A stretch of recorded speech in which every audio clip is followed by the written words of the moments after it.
నమస్తే, this is Radhakrishna. Welcome to తొలి వెలుగు.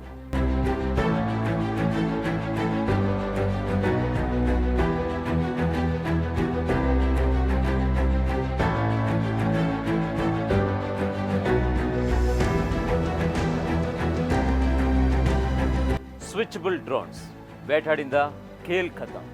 అటు ఆపరేషన్ సింధూర్, ఇటు ఆపరేషన్ కగార్. పేరేదైనా, ఆపరేషన్ ఏదైనా అవతల వాళ్ళకి పెద్ద పరేషాన్. ప్రత్యర్థులను వేటాడడంలో మంచి దిట్ట. అవును, సరిహద్దుల్లో సైనికుడికి, అడవుల్లో మామూలు కోసం జల్లెడి పడుతున్న పోలీసులకి ఓ సహచరుల్లా వెన్నంటి ఉంటూ శభాష్ అనిపించుకుంటోంది. అవి అందించే సేవలతో ప్రత్యర్థుల ప్రాణాలు శవాల గుట్టలుగా మారిపోతున్నాయి.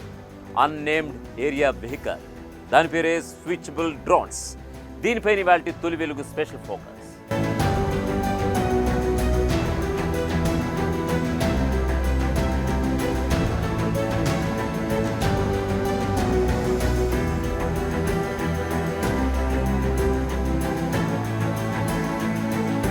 దండకారణ్యం మావోయిస్టులకు పెట్టని కోట. దుర్భేద్యమైన ఆ కోటలో అడుగు పెట్టాలంటే ఒకప్పుడు పోలీసులకు హడల్. ఇటువైపు నుంచి ముప్పు ముంచుకొస్తుందనే టెన్షన్స్తో భద్రతా బలగాలు అటువైపు వెళ్లేందుకు సాహసించేవి కావు. ఇన్ఫార్మర్లు ఇచ్చే సమాచారంతోనే ముందుకు కదులుతూ ఆపరేషన్లను నిర్వహించేవి. కానీ ఇప్పుడు ఆ పరిస్థితి అలా లేదు. భద్రతా బలగాలు అలా తలుచుకుంటే చాలు ఇలా పెట్టల్లా రాలిపోతున్నారు నక్సల్స్. ఇందుకు ప్రత్యక్ష ఉదాహరణ మావోయిస్టులకి గట్టి పట్టున్న కాంకేర్ అడవుల్లో జరుగుతున్న మృత్యు ఖేలి. ఒక్కసారిగా జవాన్ల చేతులు మావోలు హతమవడం చూస్తుంటే నక్సలిజం నేడో రేపో ఇక అంతం అన్నమాట సుస్పష్టం.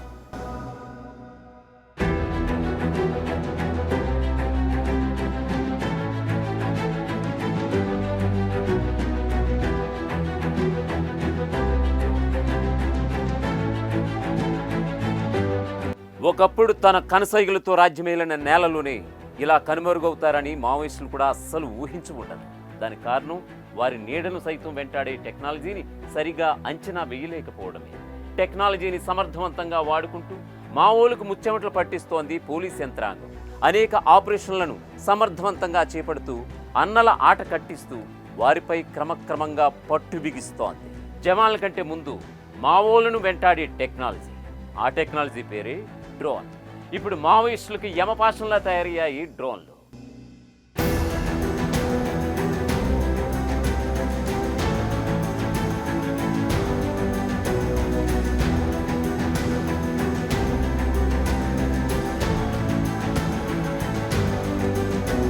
దండకారణ్యంలో సైలెంట్ కిల్లర్స్గా పనిచేస్తున్న డ్రోన్లు 5 దశాబ్దాల మావోయిస్టు ఉద్యమానికి ముగింపు పలకడంలో కీలక పాత్ర పోషిస్తున్నాయి అని అనడంలో ఎలాంటి సందేహం లేదు. తమ కోసం జల్లెడి పట్టే జవాన్ల కంటే అడవిలో అన్నలు ఇప్పుడు గాల్లో ఎగిరే డ్రోన్లకు భయపడాల్సిన పరిస్థితి వచ్చింది. డ్రోన్లకు పగలు రాత్రి అనే తేడా లేదు. ప్రతికూల వాతావరణ పరిస్థితులతో అసలు సంబంధమే లేదు. ఇచ్చిన టార్గెట్ను సైలెంట్గా పూర్తి చేయడమే అన్నేమ్డ్ ఏరియా వెహికల్. అదే UVA గొప్పతనం.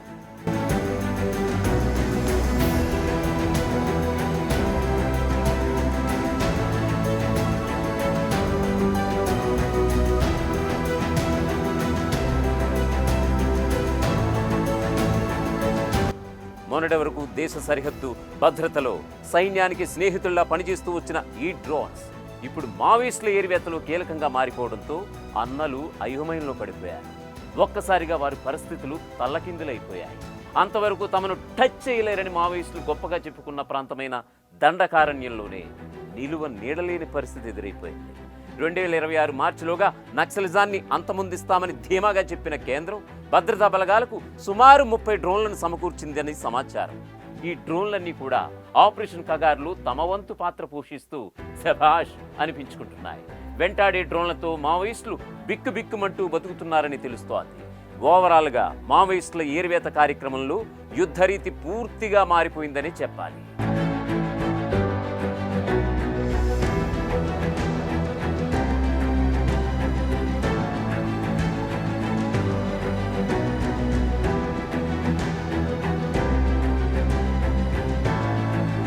వాస్తవానికి ఒకప్పుడు ఎన్కౌంటర్ జరిగితే అటు జవాన్లకు ఇటు మావోయిస్టులకు ఇరువైపులా నష్టం ఉండేది. కానీ UVAలు యాక్షన్లోకి దిగిన తర్వాత వార్ వన్ సైడ్ అయిపోయింది. వరుస ఎన్కౌంటర్లలో పదుల సంఖ్యలో ఉద్యమకారులు నేల కొరిగిపోతున్నారు. ముఖ్యంగా పార్టీ టాప్ లీడర్లు కూడా ఈ ఎన్కౌంటర్లతో ప్రాణాలు కోల్పోవడం వారి అగ్రనాయకత్వం అస్సలు జీర్ణించుకోలేకపోతోంది. మావోయిస్టుల ఏరివేతకు డ్రోన్స్ వాడాలని కేంద్రం నిర్ణయించడంతోనే నక్సలిజం పతనం మొదలైందని అంటున్నారు మేధావులు. స్విచబుల్ డ్రోన్స్ భూమిపై ఉంటేనే శబ్దం వినిపిస్తోంది. ఒక్కసారి గాల్లో ఎగిరాక ఎలాంటి శబ్దం ఉండదు. ఒక రకంగా చెప్పాలంటే మావోయిస్టుల నీడను వెంటాడుతూ వారి పక్కలో బలంలో ఉంటున్నాయి. సైలెంట్గా గగనతలంలో ఎగురుతూ టార్గెట్స్ను గుర్తించడంతో పాటు అక్కడికి చేరుకోవడానికి సురక్షితమైన మార్గాన్ని ఇటు భద్రతా బలగాలకు సూచించడంతో వారి ఆపరేషన్ కూడా మరింత తేలికగా మారిపోయింది. అడవులు, కొండలు, గుట్టలు, నదీ ప్రాంతాలు ఇలా ఎంతో క్లిష్టమైన ప్రాంతంలో కూడా డ్రోన్స్ పనిచేస్తున్నాయి.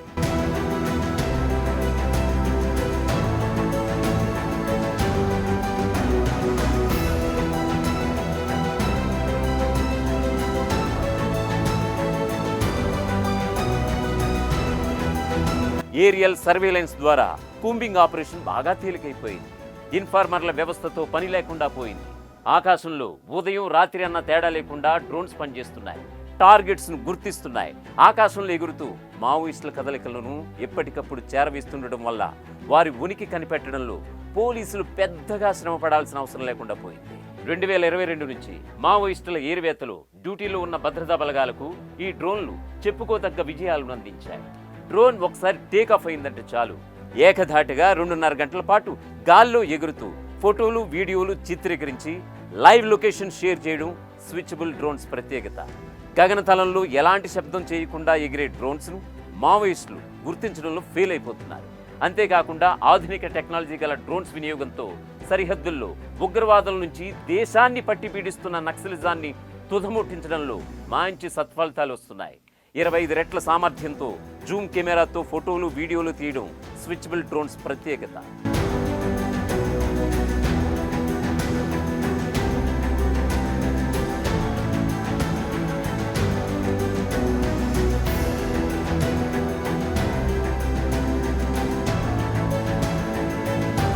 ఒక్కసారి ఆకాశంలోకి ఎగిరిందా ఇక అంతే. నేల, నది, అడవి ఇలా ఎక్కడైనా కిలోమీటర్ దూరం నుంచే స్పష్టమైన చిత్రాలు తీయగల సత్తా స్విచబుల్ డ్రోన్స్ ప్రత్యేకత. రాత్రి వేళల్లో కూడా టార్గెట్ను గుర్తించేలా థర్మల్ కెమెరా పనిచేస్తుంది. దీని సహాయంతో మనుషులు అలికిడిని గుర్తించడంతో పాటు వారు మావోయిస్టులా లేక ఆదివాసీలా, వారి వద్ద ఆయుధాలు ఏమైనా ఉన్నాయా, ఎంతమంది ఉన్నారు, అసలు ఏం చేస్తున్నారు అనేది ఎప్పటికప్పుడు భద్రతా బలగాలకు థర్మల్ పిక్చర్స్ ద్వారా తెలిసిపోతూ ఉంటుంది. స్విచబుల్ డ్రోన్స్ ఇవి 15 కిలోమీటర్ల పరిధిలో ఏరియల్ సర్వేలెన్స్ నిర్వహిస్తూ కమాండ్ కంట్రోల్ సెంటర్కు సమాచారం ఇవ్వటం వీటి ప్రాథమిక విధి. డ్రోన్లు ఇచ్చే సమాచారంతో మావోయిస్టుల కోటలో పోలీసులు బాగా వేయగలిగారని చెబుతోంది పోలీస్ డిపార్ట్మెంట్. డ్రోన్స్ రంగంలోకి దిగిన తర్వాత ఒక్కసారిగా పరిస్థితుల్లో మార్పు వచ్చింది. మావోయిస్టులకు సేఫ్ ప్లేస్ అన్నది లేకుండా పోయింది. గత 6 నెలలుగా భద్రతా బలగాలు ఎక్కువగా డ్రోన్స్ వాడుతూ ఉండడంతో మావోయిస్టుల ఎరివేత వేగవంతమైంది. ఇటీవల జరిగిన 6 ప్రధాన ఎన్కౌంటర్లలో డ్రోన్స్ కీలకంగా మారాయి. గత 3 ఎన్కౌంటర్లలో సగటున 12 మంది మరణించేందుకు డ్రోన్లు కారణమయ్యాయని సాక్షాత్తు అధికారులు చెబుతున్నారు. ఈ మధ్యకాలంలో జవాన్ల చేతిలో చనిపోయిన మావోయిస్టు నేత చలపతికి 3 అంచెల భద్రత ఉన్నా కూడా డ్రోన్ల సాయంతో హతం చేయగలిగామని పోలీసు అధికారులు చెప్పుకొచ్చారు. ఇవే పరిస్థితులు ఇలాగే కొనసాగితే మావోయిస్టుల కోటగా చెప్పే అబూజ్మాడ్, కాంకేర్ అడవులను ఉద్యమకారులు ఖాళీ చేయక తప్పదని అంటున్నారు మేధావులు.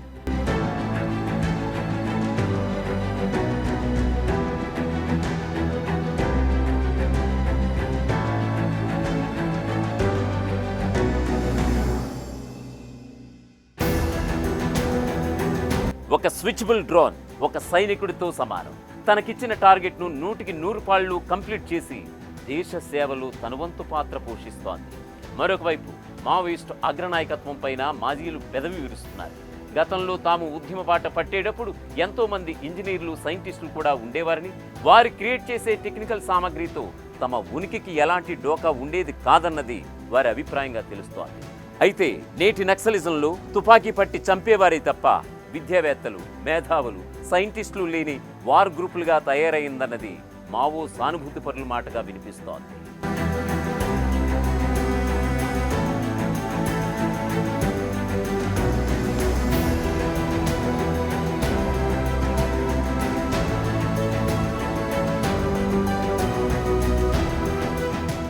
ప్రపంచంలో ఏ మూల ఏ క్షణం ఏం జరుగుతుందో వేగంగా తెలుసుకోవడానికి తొలి వెలుగు వాట్సాప్ ఛానల్ని ఫాలో చేయండి.